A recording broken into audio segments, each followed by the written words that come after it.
Hi guys, here's a quick look at how I repair my clients' nails.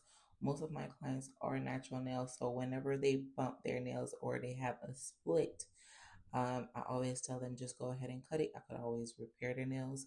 So typically I use fiberglass or just polygel and then go over it with whatever product I use for that client.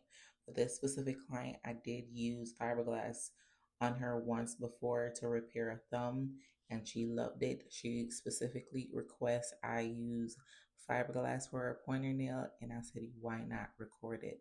So I use the fiberglass, I put it over a form just to make sure there's no gap in between her natural nails and the free edge of the nail and to prevent the fiberglass from possibly causing splinter in her nails. So yeah, and then I'll go over it with a bead of polygel, then go in and fill it with the soft, whatever soft gel that I'm using. In this specific video, I am going in with my gel bottle soft gel to fill her nails in, and then you'll see me file and shape her nails and go with her design.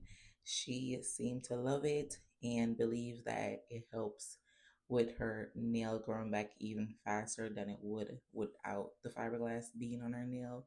So yeah, I hope you guys enjoy and I'll see you in my next one.